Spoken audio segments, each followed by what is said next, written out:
जय माता दी। कैसे हैं आप सब दोस्तों।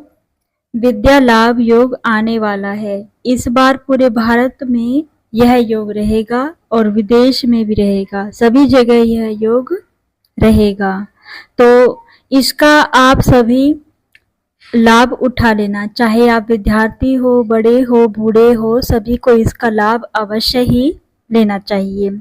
तो आज मैं आपको बताऊंगी कि इसका आप लाभ कैसे ले सकते हैं। लेकिन इससे पहले हम जान लेते हैं कि यह कितनी तारीख को है। यह 28 जुलाई को भी रहेगा और 29 जुलाई को भी ये योग रहेगा। 28 जुलाई को यह योग शुरू होगा दोपहर के 1:11 पर और 29 जुलाई को सुबह शुरू होगा ये 4:30 पर और दोपहर के 3:37 तक यह योग रहने वाला है। तो आप लोगों को ना क्या करना है, आप लोग वाग्वादिनी सरस्वती मंत्र का जाप करना है आपको। तो यह आप देख लीजिए स्क्रीन पर, यह मंत्र दिख जाएगा आपको। ओम ऐं ह्रीं श्रीं क्लीं वाग्वादिनी सरस्वते मम जीवाग्रे वदा वदा ओम ऐं ह्रीं श्रीं क्लीं नमः स्वाहा। इस मंत्र का 108 बार जाप करना है। ठीक, तो यदि आप माला से जप करते हैं तो माला में तो 108 दाने होते ही हैं। अगर आप ऐसे ही करते हैं तो आप गिन के कर लेना। ठीक, तो जो मैंने समय बताया है ना, 28 तारीख को दोपहर 1:11 से रात्रि के 11:45, इसके बीच में ही आपको यह सरस्वती मंत्र जप करना है।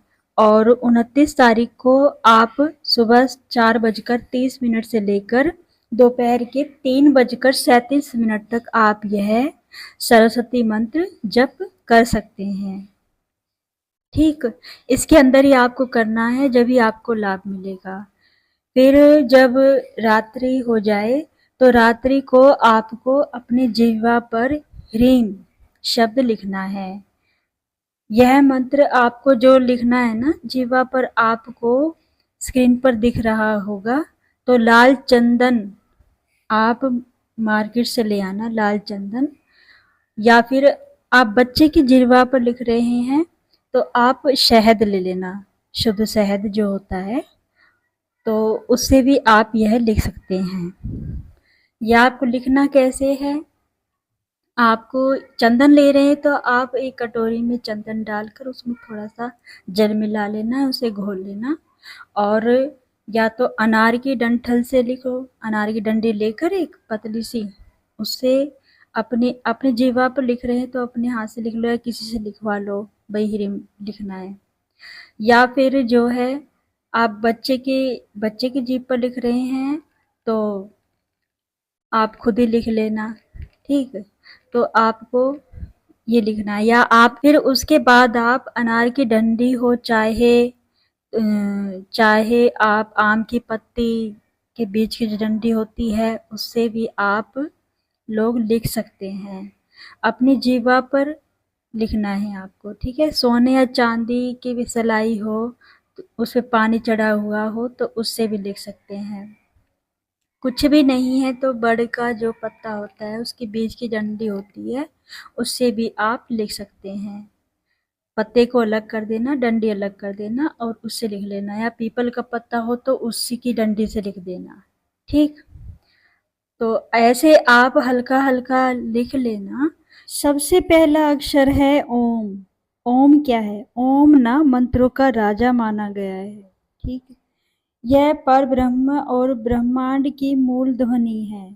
तस्य वाचक प्रणमः, परमात्मा का मूल शब्द क्या है? ओम।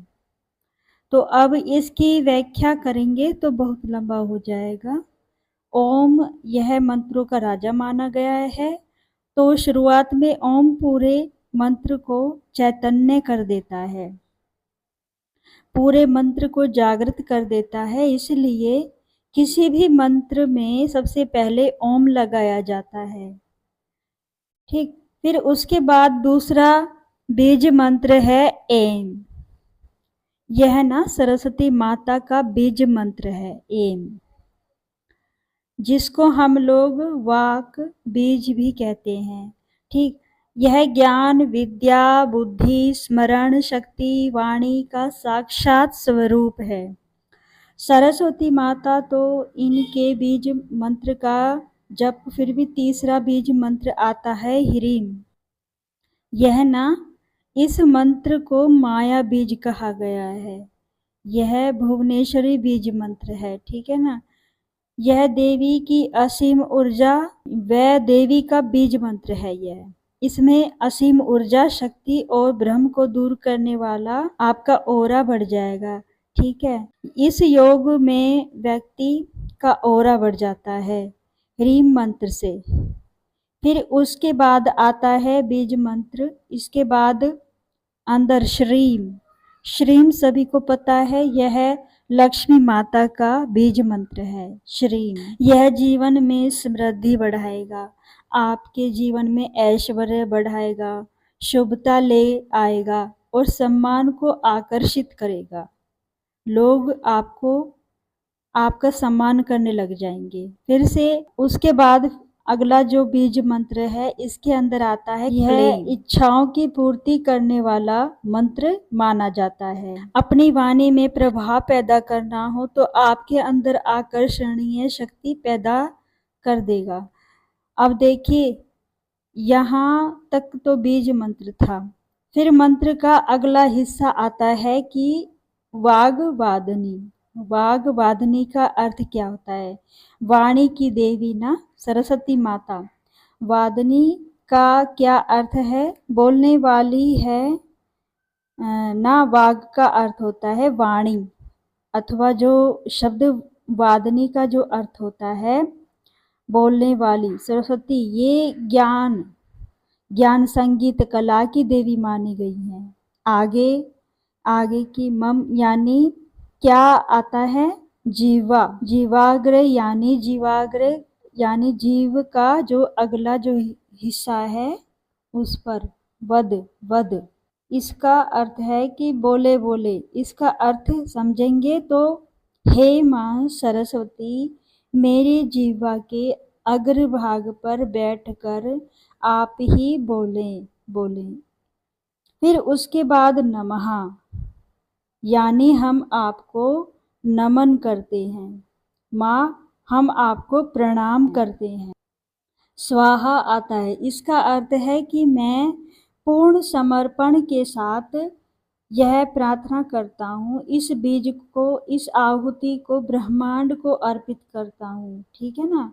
अब आपका पूरा अर्थ यदि आप लोग 2 लाइन में समझ ले तो इसका अर्थ समझ में आता है कि हे ज्ञान शक्ति, ऐश्वर्य और आकर्षण स्वरूपा वाणी की देवी माँ सरस्वती, मेरे जीवा के अग्रभाग पर विराजमान हो जाइए और मेरे मुख से आप ही बोलिए। अर्थात मेरी वाणी को इतना प्रभावशाली और शुद्ध और ज्ञान युक्त बना दे कि मानो आप स्वयं बोल रही हैं।